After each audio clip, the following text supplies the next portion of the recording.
Grandes empreendedores estão confortáveis em estar desconfortáveis. Para falar de empreendimento, de redes de conhecimento, meu convidado hoje é professor, doutor, consultor do Sebrae e tem um livro aqui, ó, Clemilton Luiz Baceto. Bem-vindo ao Além dos Outdoors, Clemilton. Obrigado, Ed. Obrigado. É um prazer estar aqui para a gente falar um pouquinho do nosso trabalho.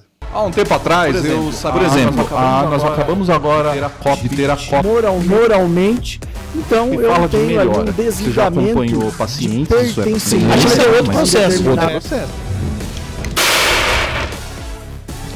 Eu citei Toda vez que eu dele, na hora de sair, mostrava o eu acredito no sexto período. Roberto Carlos, Mano Brown.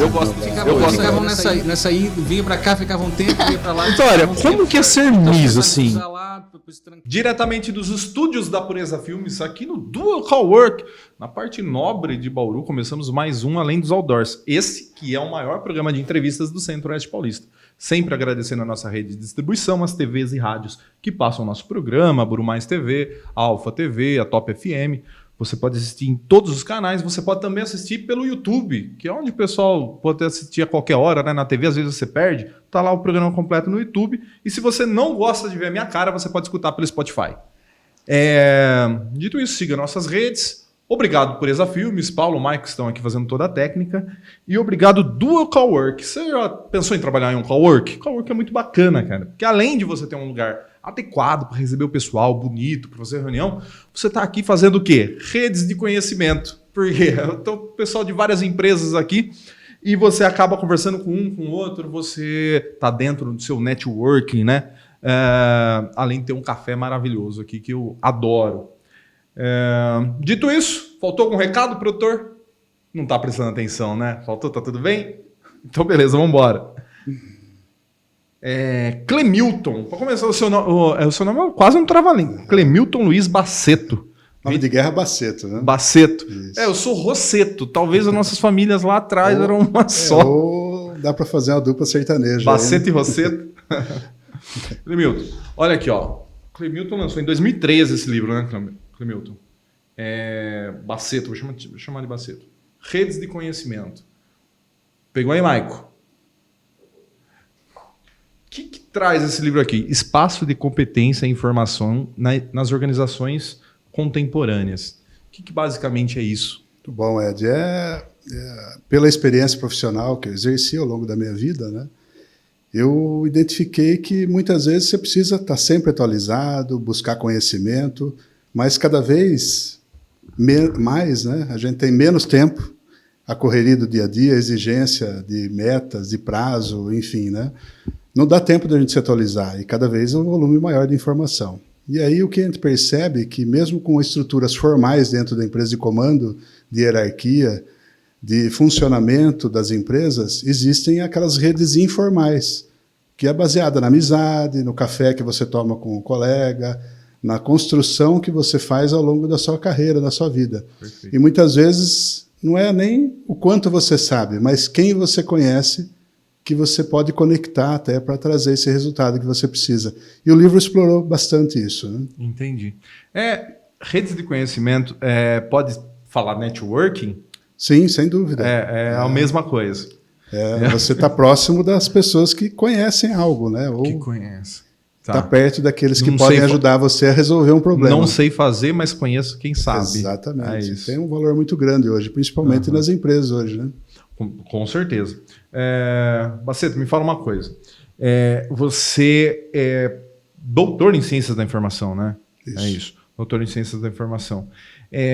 Como que você vê hoje o mercado? Você atua aqui em Bauru. Isso. Como está o mercado hoje de empreendedorismo? Assim? Como que você acha que as redes aqui no interior funcionam? Olha, é uma evolução que está acontecendo, né? Lógico que se a gente olhar para os grandes centros, né? Grande São Paulo, região sudeste principalmente mais forte, ali as capitais, esse movimento é muito mais forte. Uhum. Mas esse movimento aqui no interior ele vem aumentando gradativamente.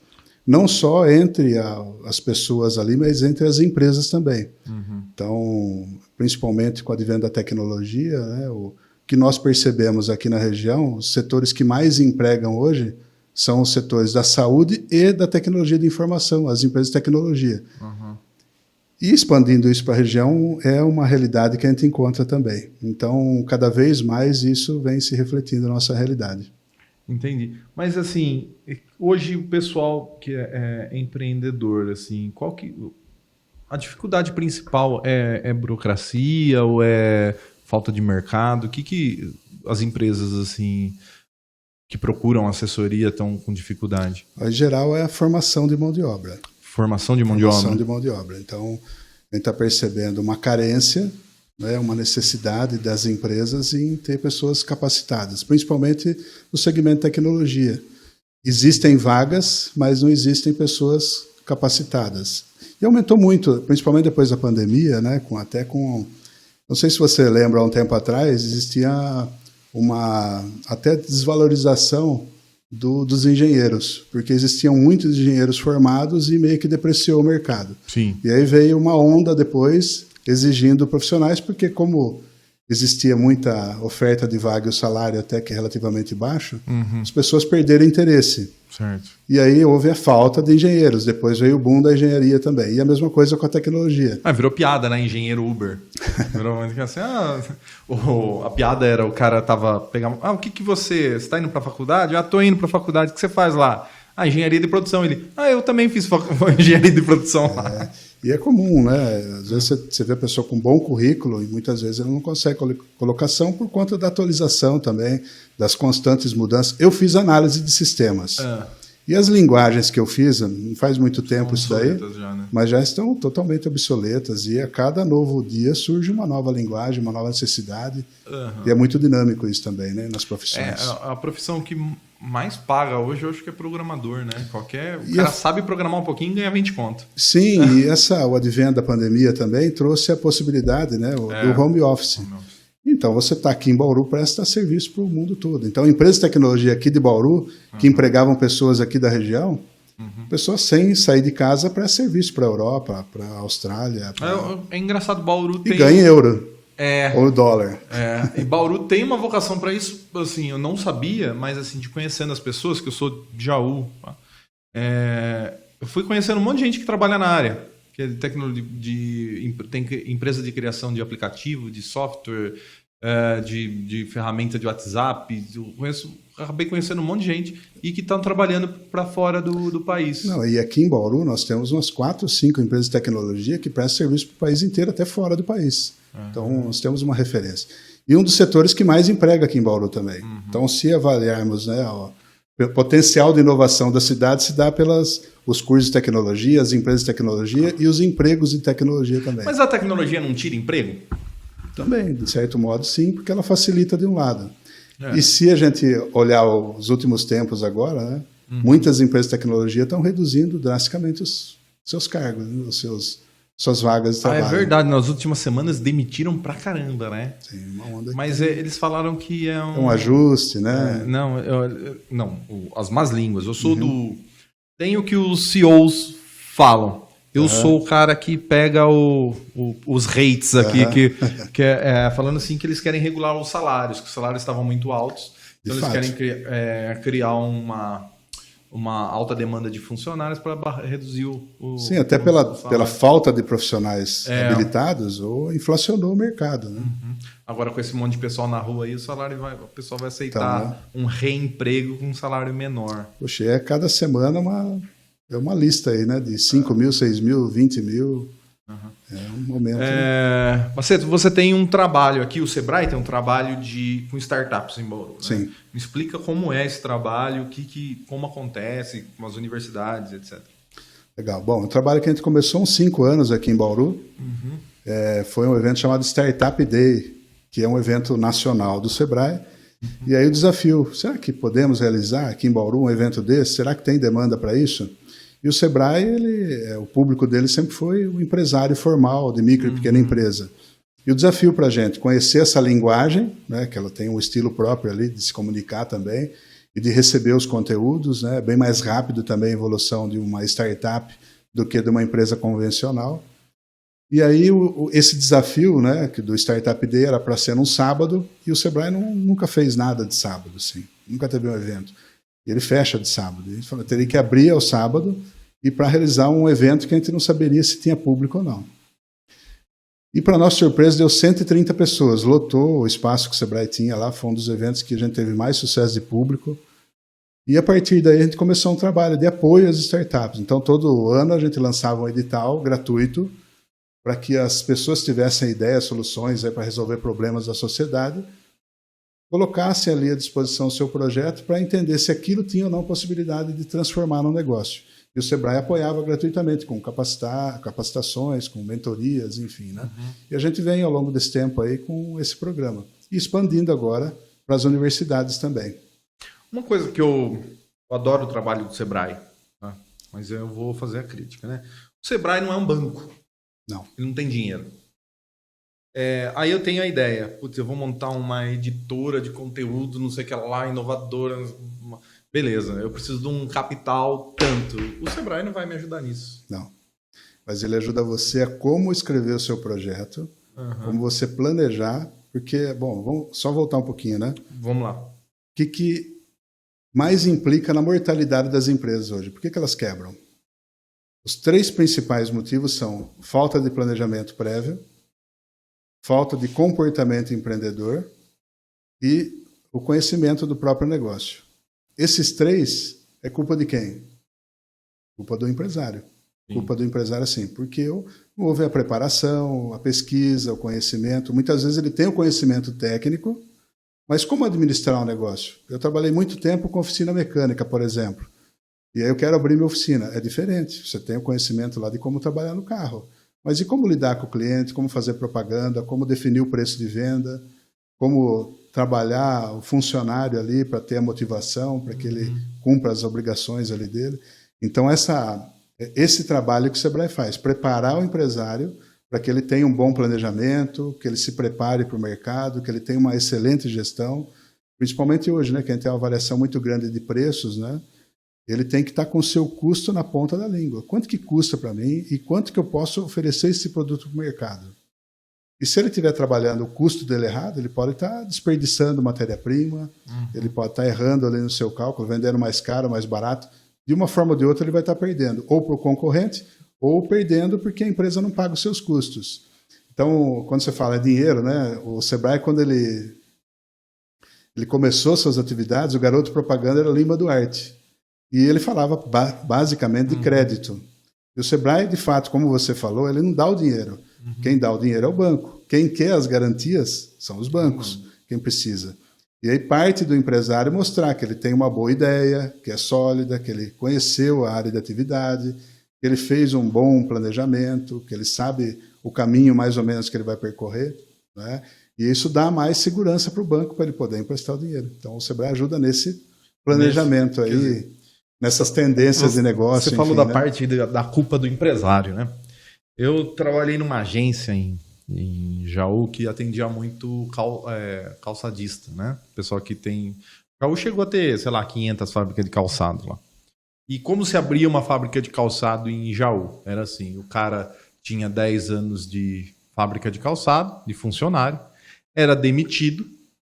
Aí ele e o companheiro dele que foram demitidos pegava o FGTS, que recebia o acerto, colocar uma firma no pau lá, recebia uma grana. E os dois, com essa grana, abriam uma fábrica de calçado deles, num fundo de casa lá. E começavam aquilo ali. Arrumavam, quando eles conseguiam um bom vendedor, o cara ia para São Paulo e arrebentava de vender. E aí o cara que ganhava 5 mil reais por mês, chega no final do mês, ele olha assim, vendi $500 mil. E era, para vender 500 mil de calçado é fácil. E mulherada, não sei, precisa ter 20 pares de calçado. Você sabe qual que é a média de consumo de sapato mulher e homem? Não. A média consumo ano mulher é 8. 8,5. E de homem? Não tenho a menor ideia. Não chega a 2, é 1,7 a média. Eu acho que eu compro um sapato por ano, 2, tênis, usar tênis pra academia. E a gente sempre usa o mesmo. E sempre usa o mesmo. Aí o dono da agência de publicidade falava assim, aí o cara ganha uma grana, e aí falou assim, poxa, eu vou fazer um barracão melhor, ou eu vou reinvestir, ou eu vou colocar isso num numa conta porque para eu melhorar minha matéria, eu vou trocar as máquinas, ou vou melhorar a minha matéria-prima, ou eu vou deixar isso como uma reserva de segurança. O dono da agência falou assim, não, a gente tem que cobrar à vista dos caras porque eles vão falir daqui 5, 6 meses, eles vão falir, porque ele ganha dinheiro e adquire o kit sapateiro. O dono da agência falava que era o rancho na beirada do rio, a lancha, a amante. Então ele gastava dinheiro com uma lancha, com um rancho, com a amante, comprava uma mansão pra mulher, coisa, e falia. E explicando melhor, né? A culpa do empresário, assim, falta esse conhecimento porque ele tem habilidade técnica ali, né? Então, essa necessidade de trabalhar esses pontos aí, né? Tinha um empresário, né? Um empresário lá de Mineiros, que é da indústria gráfica, e ele fala assim que a empresa tinha que ser rica e o empresário tem que ser pobre. Tipo assim, o dono tem que ser pobre. Então, era a maneira dele de falar assim, a empresa tem que ter capital e você não pode gastar muito, você tem que ser um comedido. E ele está bem até hoje, então... Não, e essa ideia do planejamento, quando você vai montar a empresa, lógico, o planejamento ele serve para ser mudado também de acordo com as condições que o mercado se apresenta ali também, né? Mas a ideia ali é você começar com uma ideia de quanto que eu vou tirar no mês, não é tirar o quanto sobra, porque no final do ano, você se programou lá, vou tirar um salário por mês, sei lá, R$1.000, R$2.000 por mês no começo, quando a empresa está precisando ainda, ou muitas vezes o empresário fica 2 anos sem tirar nada da empresa de fato, né? Mas ele tem uma reserva anterior. E a partir fechou o exercício financeiro, fala, pô, a empresa está com um saldo aqui de R$200 mil em caixa. O que eu vou fazer? Eu vou pegar esse dinheiro como lucro ou vou reinvestir? Ou quanto que eu vou tirar desse dinheiro? O correto seria isso.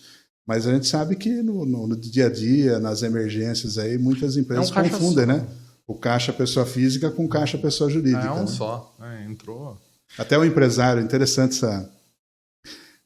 30 anos de empresa, ele falou, faz 5, 6 anos que eu não tiro nada da empresa. Nossa, mas você não tira nada? De onde que está saindo? Das reservas que eu fiz ao longo da minha vida e tal. E aí não tinha fluxo de caixa, não tinha um demonstrativo de resultado, não tinha nada. E ali na conversa, bom, ele pagava com o dinheiro da empresa mensalidade das escolas dos 3 filhos, a mensalidade do financiamento do carro, o terreno que ele tinha comprado para a empresa. Então a empresa gerou riqueza. É que ali na mistura de tudo, você pode se perder. É mais fácil se perder do que está tudo controlado, né? Com certeza. Nós estamos no Brasil. No Brasil é a terra do jeitinho e a terra do QI também, de quem indica. Ao falar de network, de rede de conhecimento, do facilitador que você conhece, o cara que sabe, a gente também cai nessa questão, por exemplo. Eu preciso disso em 5 dias, mas demora 10. Não, mas eu conheço o cara lá dentro que vai ajeitar para mim. Ou, minha mãe tá mal, precisa de um exame, mas eu conheço a enfermeira lá não sei aonde, ela vai ajeitar para mim. Quando não tem um perigo dessa rede de conhecimento, o network, se confundir com esses jeitos que o brasileiro dá? Sem dúvida. Até quando tem o excesso de regras, as regras até facilitam esse tipo de comportamento, porque aquela frase, né? Cria uma dificuldade para gerar uma facilidade. Existe em todo lugar, né? É só haver uma disponibilidade para isso, né? Mas com a digitalização, com os processos digitais, né? Isso aí dificulta mais. Então, imagina num órgão público que você tem que dar entrada num certo requerimento, mas de forma digital. Você não sabe qual funcionário que vai avaliar aquilo. E a própria instituição faz o crivo ali para que ninguém saiba quem que pegou de fato, né? Meio que por rodízio. E aí você vai criando empecilhos para que isso aconteça. Mas ainda assim, tem muito espaço ainda para ser desenvolvido, né, Ed? Sim. Outro problema que eu acho que o Brasil é bem brasileiro, questão dos órgãos de proteção ao crédito. Hoje o número deve ser assustador, o tanto de gente que está no... Eu não vou saber Aumentou falar exatamente, bastante, mas todo mundo tem nome sujo. Você conversa... A molecada da minha idade... A molecada, estamos falando que eu sou novinho, né? Eu sou velho. Tá todo mundo com nome sujo, todo mundo com... Não pode... Acho que é quase metade da população ativa porque tem que se tirar as crianças, metade tem nome sujo. E como que vai empreender se não tem crédito? O cara não tem um cartão de crédito. O banco ele não empresta para quem está com o nome sujo, né? Essa que é a principal. Então, E aí usar a criatividade, né? Tem muitas pessoas que a gente observa ali ao longo desse tempo todo que eu estou lá no Sebrae, estou 27 anos no Sebrae, né? Tem muita gente que começa sem capital algum, começa fazendo com os recursos que tem em casa e a pessoa vai, progride, prospera e consegue construir um negócio. É mais difícil? É mais difícil. E já tem outros que a gente acompanhou também, principalmente na época das privatizações aqui, né? Da Telesp, na época da rede ferroviária, da própria CESP. As pessoas chegavam, eu tenho 300 mil, 400 mil, e gastava os 300 e deteriorava o patrimônio da família também, de cunhado, de irmão. Porque até uma situação que aconteceu mesmo. Um empresário chegou para um empreendedor, chegou no Sebrae e falou, eu queria abrir um restaurante. Mas por que você quer abrir um restaurante? Que eu gosto de cozinhar. Ele falou, não, tem o meu vizinho, ele abriu um restaurante e reformou a casa, comprou a caminhonete, está com chácara, e eu cansei de trabalhar para os outros, eu quero ter meu negócio agora. Eu falei, tá bom. Você sabe cozinhar? Eu falei, não, mas eu contrato. Tá. E por que você quer o restaurante? Eu falei, porque eu só vou servir almoço. Então, 10 e pouco eu vou para o restaurante, faz a comida, sirvo, 3 horas eu estou em casa. Desse jeito. Falei, comprar, contratar funcionário, se faltar funcionário. Né? É a mesma história. Né? Hoje existem tecnologias nos negócios, né? Mas é o padeiro que não sabe fazer pão. Né? Faltou o padeiro ali, não tem pão na padaria. Né? E assim a ilusão, né? Que o negócio é fácil. Né? Não vai perceber o quanto a pessoa lutou para construir um negócio sólido. E muito disso aconteceu. Né? Muita gente perdeu tudo. O que trabalhou a vida inteira para construir em função desse... A vida fácil é de herdeiro. Se eu não for herdeiro... Olha lá, hein? Hã? É fácil destruir. Ah, não. Eu conheço muitos casos. O cara tinha um império, o pai morre e os filhos acabam com tudo. Destrói. Na minha região lá, que era muito... Pessoal fornecedor de cana para usina, né? Sitiante, fazendeiro. O pai tinha plantador de café. Região...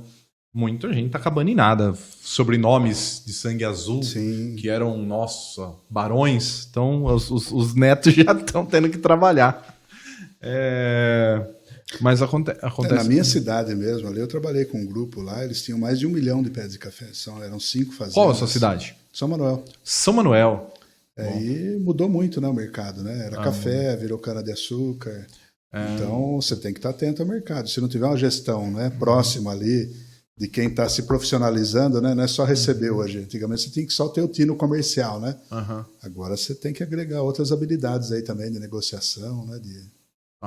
Olha, tanto para você empreender quanto para você que está dentro de uma corporação já e melhorar o seu desempenho, é legal você ter redes de conhecimento. Mas como se cria uma rede? Como que faz para ter os contatos, conhecer as pessoas? Como que você indica a pessoa começar?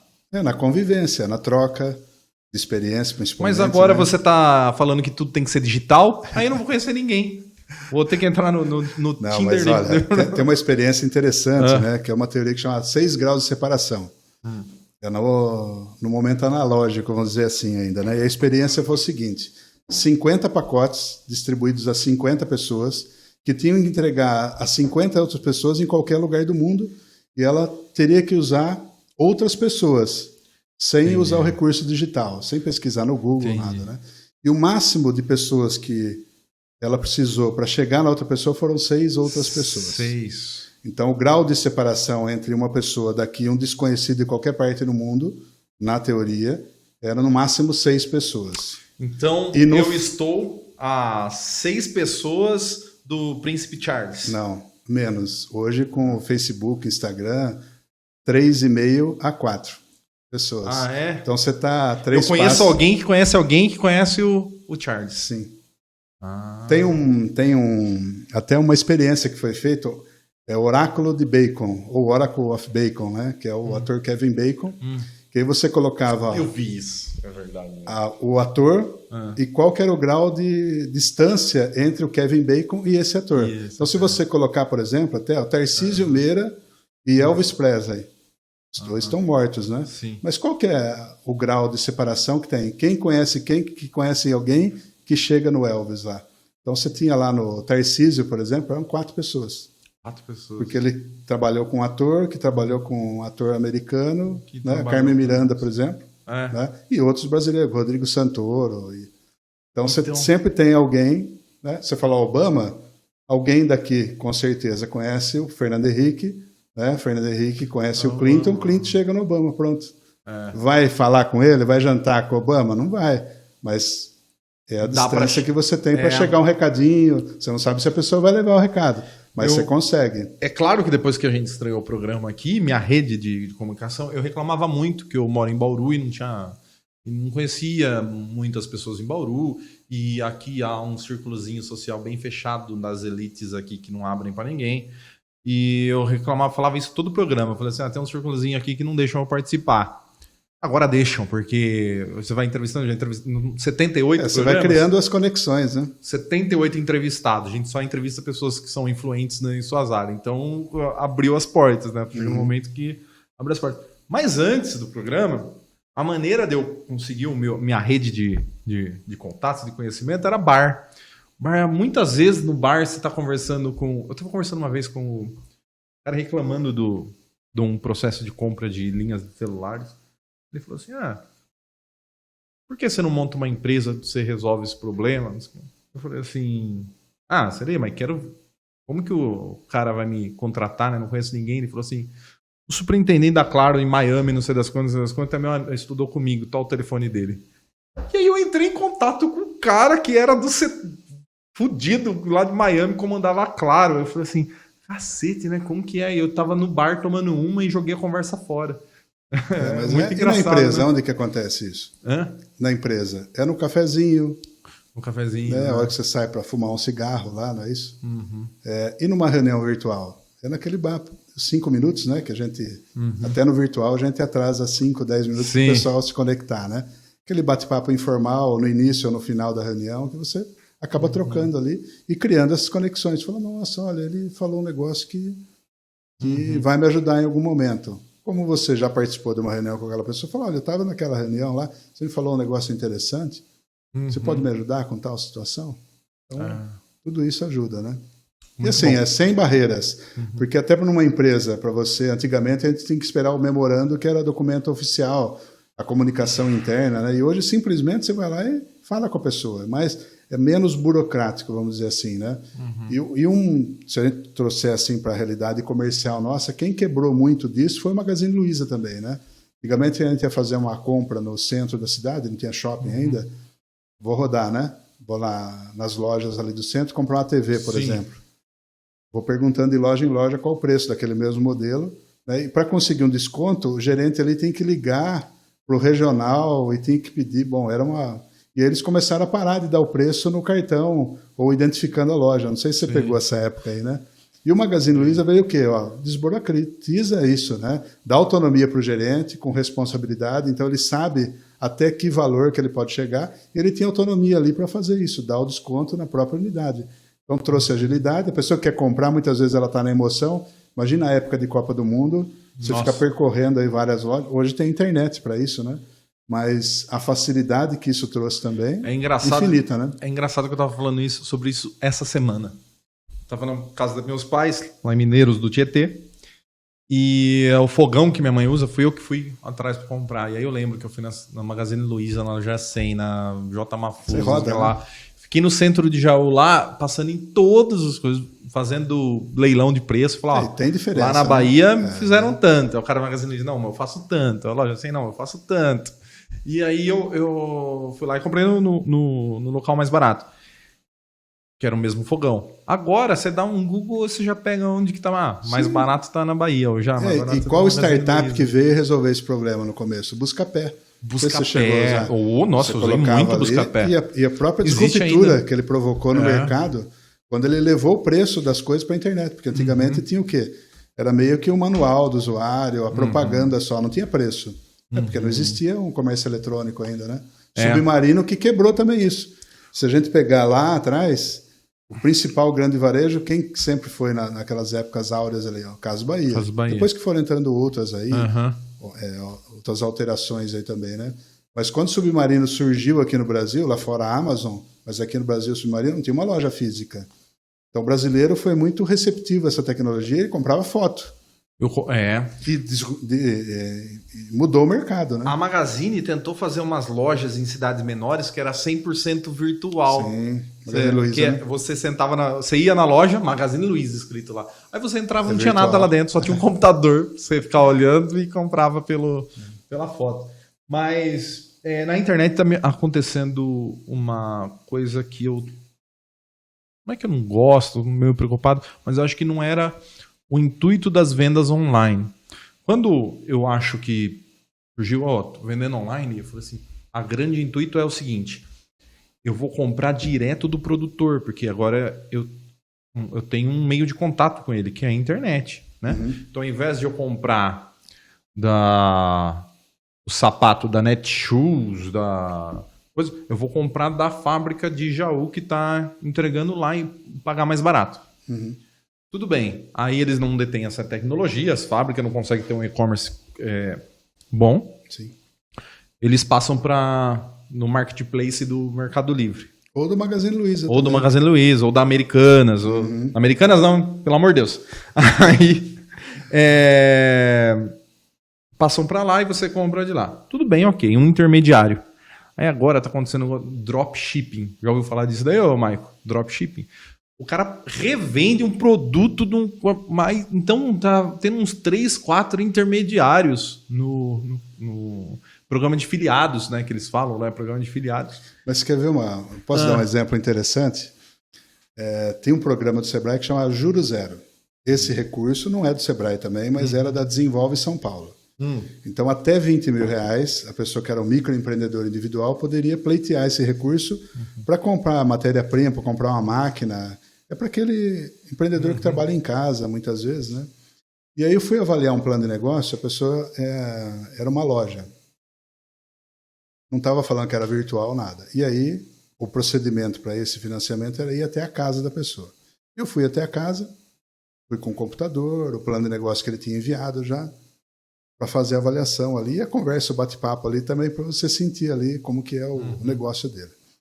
Eu cheguei na frente da casa, no endereço, falei, não, será que está certo? Tinha 2 camisas penduradas na garagem e tinha um display que foi adaptado ali, que era um móvel da casa, ele adaptou num display que tinha 3 cuecas embrulhadas. Eu falei, nossa, será que a loja dele é isso aqui, né? No preconceito ali já, né? Eu falei, puxa vida, dentro de uma garagem também. Ele não tinha nenhuma estrutura de atendimento, nada, porque você via que ele guardava o carro ali à noite. Então, era na parede ali o que ele tinha disposto. E começando a conversar com ele, ele não saía do celular. Mas como que você trabalha? Eu falei, eu faço o seguinte, pessoas querem comprar uma camisa de futebol, eu conheço quais são os maiores vendedores de réplica no Brasil. Eu vendo direto para ele, não passa por mim essa compra, né? Ele faz a intermediação. Estoque ali zero. Ele vendeu 8 camisas em 2h30 que eu estava ali com ele. 8 camisas de time de futebol.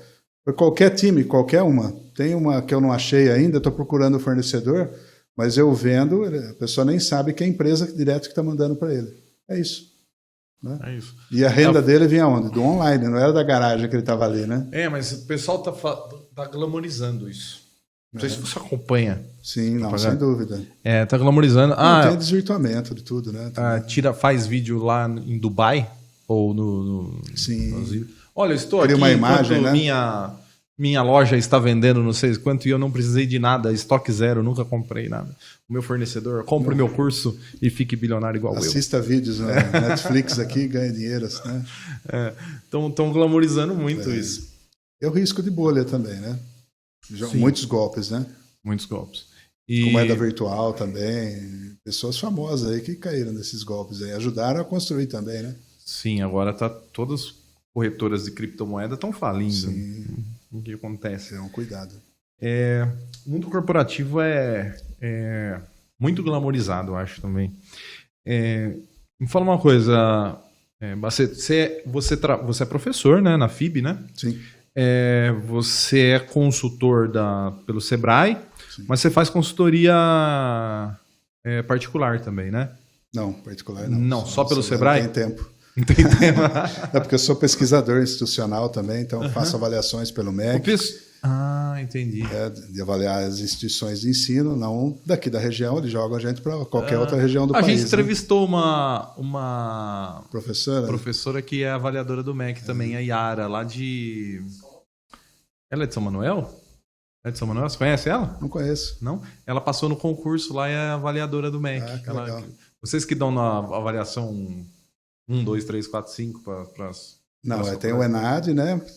Tem as avaliações dos alunos, participam, tem a avaliação institucional e tem a avaliação de credenciamento ou de reconhecimento. Credenciar para quando abrir um curso e reconhecimento quando o curso, depois de 4 ou 5 anos, já era a primeira turma, ou de tempos em tempos ele é reavaliado. E recredenciado, né? Os critérios é aquilo que o pessoal faz propaganda, número de computadores, biblioteca... Tudo. Avalia a infraestrutura, avalia a questão pedagógica, institucional, biblioteca, o modelo de ensino, as condições do aluno, de acesso também. Trabalho que tem com a comunidade, avalia uma série de coisas. A maioria, faculdades particulares vocês avaliam, né? A pública também. No meu caso, as particulares. Particulares, o ensino brasileiro, mudando um pouco o assunto, não virou um mercadão? Olha, aí uma seleção natural também, porque muitos dos que vieram aí jogando preço lá embaixo, né? R$149. Consegue perceber hoje. Não, e você vê um curso de enfermagem à distância, que a pessoa não entrou num laboratório para pegar uma seringa, laboratório de anatomia, né? Para fazer um garrote ali para aplicar, para tirar um soro. Imagina, lidar com uma criança, e principalmente na época de pandemia, imagina um profissional desse no mercado. Né? Então, veio essa questão do comércio também, de diplomas, né? Porque muitas vezes as empresas se apropriaram de uma facilidade que o governo deu para universalizar o ensino. Quando eu entrei, eu tenho na minha cabeça até hoje aqui, das 100 pessoas que entravam ali na alfabetização, lá inicial, né, na pré-escola, só 2 chegavam à faculdade, na minha época, e 1 concluía. Hoje, quando eu estudei aqui em Bauru, tinha 3 faculdades, 4 faculdades, 2 particulares e 2 públicas. Deve ter umas 20 agora. Tem 42. 42 só aqui em Bauru. faculdades em Bauru? Tem 9 presenciais e... agora fechou presencial agora, né? Se a gente pegar a região, raio de 100 quilômetros, tem mais de 200. Nossa Senhora, é muita faculdade. Porque é uma crítica que eu faço ao primeiro governo Lula. É a questão do ProUni e do FIES. O FIES eu acho uma aberração, porque a partir do momento que o dono da faculdade recebe o dinheiro à vista, com certeza recebe dinheiro. Não é assim. Não é à vista. E quem fica endividado é o aluno. Não, então, mas... Aí virou uma indústria do diploma. O que acontecia? Eu fiquei por 18 anos como coordenador financeiro da instituição. O que nós víamos na prática de mercado? Então, você tem o valor da mensalidade, R$1.000. Mas não é esse o valor que você paga. Você tem o valor com desconto, você pratica lá a pontualidade que a gente chama, ou desconto de irmãos, convênio empresa. Sim. Então, nunca é o valor de face. Todas as faculdades praticam isso. E aí, no FIES, muitos falavam assim, FIES, o valor da mensalidade é R$1.000. Lá na instituição que eu trabalhava, era assim, qual que é o valor que você pagaria? 500? Então, você vai financiar 500. E o valor era a compensação do INSS. Ao invés de você pagar o INSS, você vai bater um percentual. Né? Então, é um dinheiro que você recebe, né? Mas muitos faziam o quê? Muitas instituições, né? Eu acho que não foi acabando com o tempo, foi eliminando esse tipo de prática aí, porque o governo reduziu bastante. Principalmente no segundo governo Dilma, que reduziu bastante esses programas, né? Eles colocavam lá R$1.000. E não precisava de fiador, você não pagava nada, então eles saíam catando o aluno. Estuda de graça, não precisa pagar. O aluno assinava a dívida e... Tem um monte de gente enrolada com dívida até hoje. Pelo menos 6 parcelas estava garantido ali para a instituição, R$6.000. Estou falando um exemplo besta. Assim. A instituição... Só para concluir, tinha uma faculdade aqui em Bauru que ela matriculava aluno de Osasco, na unidade de Osasco para estudar aqui. que a gente sabia, né? Eu recebi um aluno lá, falei, mas é Osasco, eu preciso da grade. Ele falou, não, eu pego aqui na secretaria. Eu falei, mas você estuda onde? Eu falei, não, eu estudo aqui em Bauru. É que me matricularam porque aqui não tinha vaga, lá tinha, pro FIES. Ai, meu Deus do assim. céu. Então, quer dizer, o negócio que era para ser facilitar o acesso ao aluno. Como eu vou lá e consigo o financiamento do FIES para pagar minha faculdade, que realmente é R$700. Realmente não teve esse quesito. A faculdade recebe como essa grana? Então, é compensação do INSS. Ao invés dela pagar, ela mas tem só que eu pagando o FIES ou não, ela vai compensar. Ela compensa no próprio... Não é online, assim, né? O aluno fez matrícula hoje, amanhã recebe. Cada 3 ou 6 meses, entendeu? É isso que eu tô falando. O aluno fez os 4 anos e formou certinho. A faculdade já compensou ali. Compensou. Aí, se ele não pagar, a faculdade já levou o dinheiro dela. O crédito é da Caixa, né? Isso que eu tô falando. Mas aí o que? O governo tá dando grana para os empresários dono de faculdade e deixando os alunos endividados. Ah, não, mas não, tem outro lado também. Imagina para quem não tem condição. Então a pessoa era 70% ou 50% você financia. Então uma parte você paga durante a faculdade, é que depois ampliou para 100%. Isso. Mas depois de formado você tinha 1 ano sem pagar nada, e depois de 1 ano você pagava pelo dobro do período que você, ou 1 vez e meia. Então se você usou 4 anos de financiamento, você tem 6 para pagar. Com e juros. O juro era um juro de poupança. Era menor que poupança até. Era, né? Era 3%. Então, para quem assinou aqueles contratos lá, continua a mesma regra.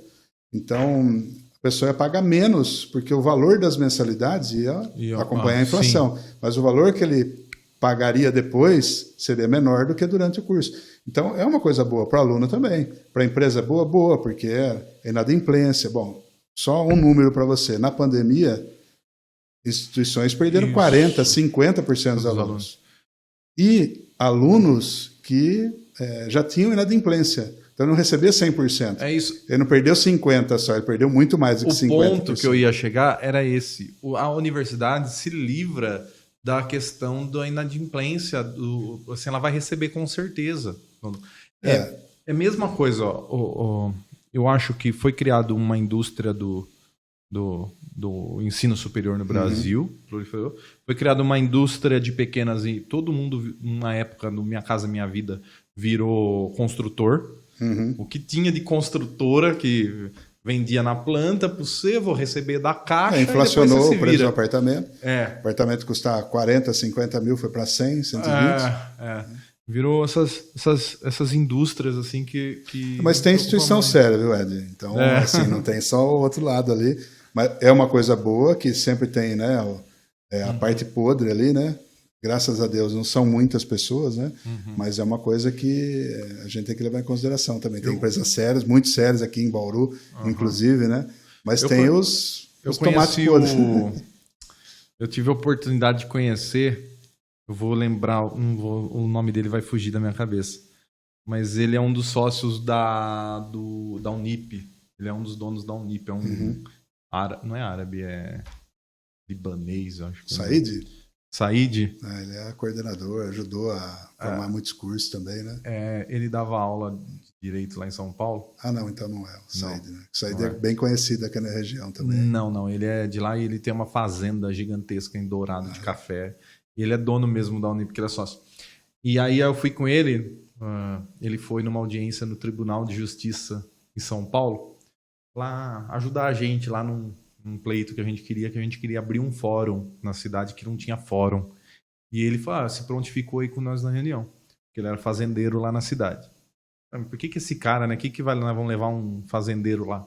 Chegamos lá, todos os desembargadores vieram, professor, não sei, dar a mão para ele.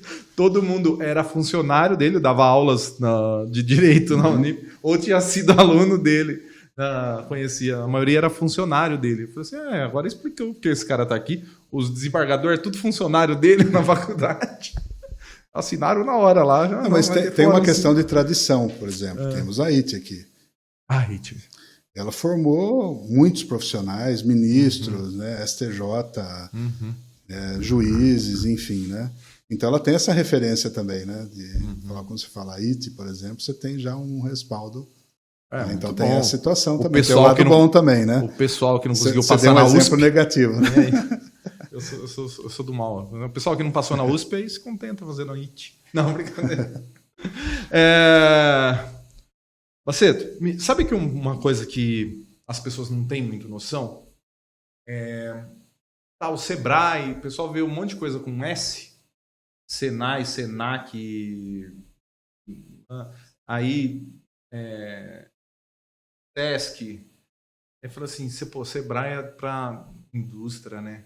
Uma coisa assim. Puxa, o que é que tem que ir no Sebrae? Quem que tem que procurar ajuda no Sebrae? Quem que tem que ir lá bater palma, assim?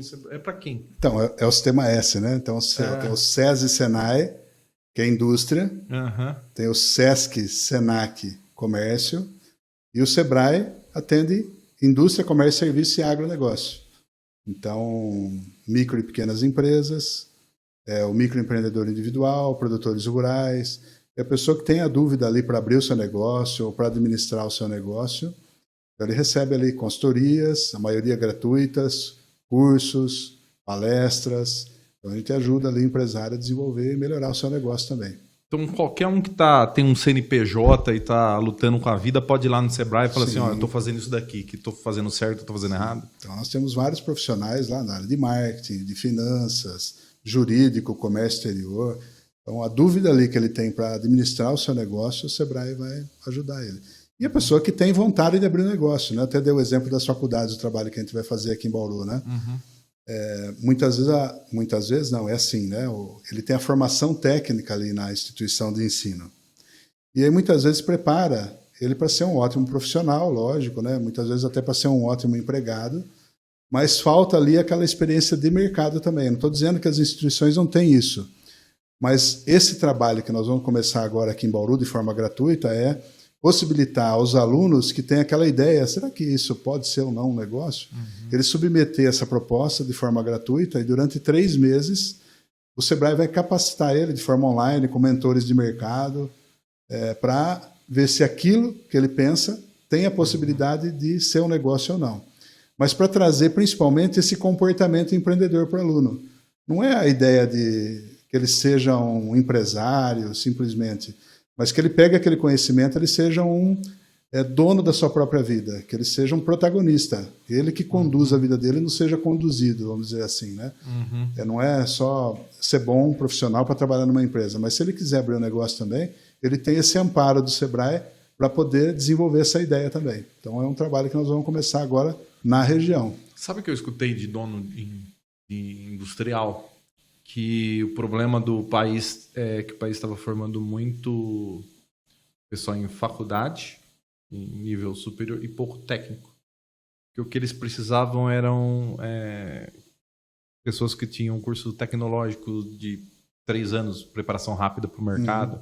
Eu preciso de um cara que sabe operar essa impressora alemã aqui. Eu não preciso de um cara que fez ciências da não sei de onde, entendeu? É uma questão de planejamento também, né? Porque essa falta trouxe essa necessidade urgente da pessoa pronta naquele momento, então um curso mais rápido. E a graduação te dá um amparo mais teórico, mais fundamentalista, assim, para você mas você vai fazer criar o umas futuro coisas. também, né? Nós aqui nos conhecemos todos na faculdade. Assim. Você aprende um monte de coisa na faculdade que é para a faculdade. Assim, metodologia do trabalho científico, não sei o que lá, Severino, não sei da onde lá. Você vai usar isso daí no meio acadêmico. Você nunca vai usar isso aqui na produtora. Dependendo da área que você for, é mais... Eu acho que o curso técnico vai mais no objetivo, entendeu? Não, sem dúvida. Ele vai mais ali no cerne do problema, né, tecnicamente, né? Mas você imagina um administrador, ele tem que saber falar também, ele tem que saber escrever um bom texto, ele tem que desenvolver argumentação. Então, essas outras disciplinas trabalham matemática em administração, raciocínio lógico também.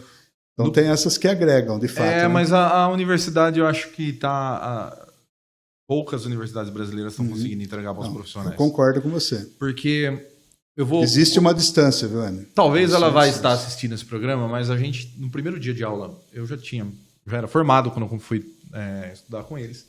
E no primeiro dia de aula, a professora lá na instituição onde a gente estava falou assim: cada um levanta, fala o nome, se apresenta, de que cidade é, eu que se já fez alguma coisa, tem outra formação, o pessoal mais velho na sala. Aí a menina levantou lá, no primeiro dia de aula, falou assim, eu se formei em pedagogia. Aí eu falei assim, cara, e pedagogia? Aí na hora eu falei assim, jogou 4 anos de faculdade no lixo com uma frase. E ela escutou e nunca mais olhou na minha cara, né? Porque eu falei, putz, pedagogia. Seu network ali naquele momento. Formou em pedagogia e meteu um se formei na apresentação na frente dos universitários. Eu falei, nossa, eu falei assim, que fala o endereço dessa faculdade aí pra gente não ir lá. Mas isso vem de um problema estrutural já, né? Se a gente pegar... a educação brasileira sofreu muito, né? Ao longo do tempo, né? Então, aquela progressão continuada, o aluno passa independente do desempenho, tem que empurrar o aluno. E nós estamos agora... Não envolve não é a qualidade do professor, mas sim o próprio modelo de ensino que fez com que a educação se perdesse. Na pandemia, evidenciou, evidenciou outra coisa da indústria de diploma. Médico. Antigamente, poxa, fulano faz medicina. Você já predispunha que a pessoa era inteligente. Porque, nossa, passou no vestibular em medicina, o cara é bom. A pandemia mostrou que tem um monte de médico burro, né? Que não tem mínimo conhecimento de pesquisa, que se você lê 2 manual, você discute com ele, impede igualdade. Assim, tem muito médico burro. E agora, atualmente, as redes sociais mostraram que os estudantes de medicina estão um bando de fascista, um monte de playboy reacionário, fascista, que estão lá só pelo status. Um falando, o meu pai é rico, o seu é pobre, é só isso daí que eles sabem falar, jogar, beber até cair. Um monte de cidades da região, inclusive, proibiram, né? Não pode ter festa de medicina em nenhuma cidade, porque eles vão quebrar a cidade inteira. Então, quebraram Barra Bonita, quebraram já o Serve em Jaú, nossas medicinas. Então, e uma coisa que a gente quer, né? Que é médico bom, confiável, porque ele pode te matar. E as faculdades de medicina estão se proliferando que nem um... Porque para atender essa classe média brasileira que gosta de status, tá aflorando. Isso também é outro mito também, né? Acho que foi no governo Dilma, se não me engano, porque simplesmente você não pode abrir um curso de medicina. Tem que estar aberto o período lá para abertura. Isso. E aí lançaram o programa Mais Médicos, depois de muito tempo sem liberar, porque Bauru mesmo ficou quanto tempo? Mais de 50 anos tentando ter a faculdade de medicina. E mesmo uma instituição particular, com recurso, com tudo, querendo abrir o curso de medicina, não era autorizado, porque tinha que ter o período certo lá. O CRM também é que determina isso também junto com o MEC. E aí, se não me engano, foi no segundo governo Dilma, no primeiro para o segundo, aí houve essa abertura para um programa Mais Médico. Porque para a faculdade de medicina funcionar, ela teria que ter um hospital, escola. E nesse mas programa, não precisa mais. Então, nesse programa, abriu essa possibilidade de usar a rede municipal para ser o suporte do ensino também nas instituições. Muitas prefeituras... E aí, por exemplo, Bauru mesmo, uma faculdade, Jaú, aqui Bauru, uma com 100 vagas, foi permitido, né? Mas depois veio a USP também, a USP, né? Junto. E Jaú, uma faculdade com 50 vagas, mas precisava também, né? Não, aqui tudo bem. Porto Seguro abriu uma faculdade de medicina na Bahia. Eu estava lá e eu por um acaso, a rede de conhecimento, o cara estava lá no bar conversando, o que está fazendo aqui? Vim aqui fazer uma pesquisa que eu abri uma faculdade de medicina aqui. Comecei a conversar com ele e falou assim, você vai ver o tanto de faculdade de medicina que vai abrir. Só nós, a nossa consultoria está fazendo para não sei quantas. Até os grandes grupos. Isso. Tinham, né? E lá era uma faculdade ia ser da prefeitura. A prefeitura estava abrindo uma faculdade de medicina. Abriu, já existe lá.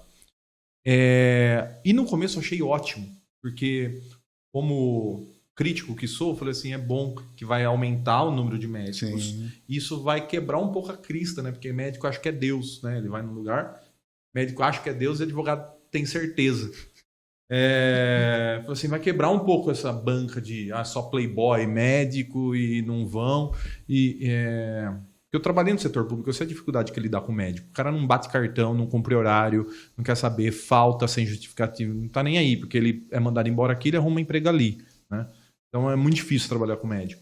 Então eu gostei. Mas aí depois eu comecei a falar assim, estão jogando no mercado um pessoal mal formado, isso vai implicar na vida. Então foi essa a minha visão na época. Mas tem instituições e instituições, né? E tem profissionais e profissionais. Assim como toda profissão, né? Então... Isso aí. Deixa eu te fazer alguma pergunta importante. A gente abordou vários assuntos, né? De Sebrae, faculdade, instituição de ensino, mercado, né? Foi bem legal. Baceto, você tem rede social? Eu tenho Facebook, Instagram, Clemilton Baceto, @ClemiltonBaceto. Você tem link? Clemilton com esse nome também. Não Clemilton também, não né? tem. Não Clemilton Luiz Baceto, você não tem. Tem alguns, viu? Tem alguns, mas é raro. Você tem LinkedIn? Tem também, Clemilton Baceto. Nós vamos entrevistar a moça do LinkedIn daqui a pouco, né? Legal. Bom, obrigado por ter vindo aqui. Muitas dúvidas. Se você tem alguma dúvida, vá até o Sebrae, empreendedor de Bauru, que a gente precisa que você cresça e dê emprego pra gente, que a gente que é folgado e não sabe empreender, a gente precisa que você cresça e patrocine o nosso programa. Obrigado, viu? Eu que agradeço a oportunidade e precisando, só chamar. Diretamente dos estúdios da Pureza Filmes, aqui no Dual Cowork, esse lugar que nos recebe. Maravilhoso! Olha só, você quer ter um escritório, pagar IPTU, pagar energia elétrica, pagar um monte de coisa, você pode vir aqui ter seu escritório no Dual Cowork e não pagar nada disso. O preço é muito bom. Assim, você tem um lugar estruturado, com móveis legais, com internet que voa, com cafezinho para dar para os seus clientes, aqui na hora que você precisa. Vem empreender aqui! Agradecer toda a nossa rede de distribuição, as TVs e rádios que estão com a gente. Pedir para você se inscrever no nosso canal aqui no YouTube, porque aí quando a gente publicar uma nova entrevista, você recebe uma notificação e pode ver se te interessa ou não. Eu acho que todos os recados que eu tinha que dar, eu dei. Obrigado, Paulo. Obrigado, Maico. Pessoal aqui da Pureza Filmes. Até o próximo programa. Tchau.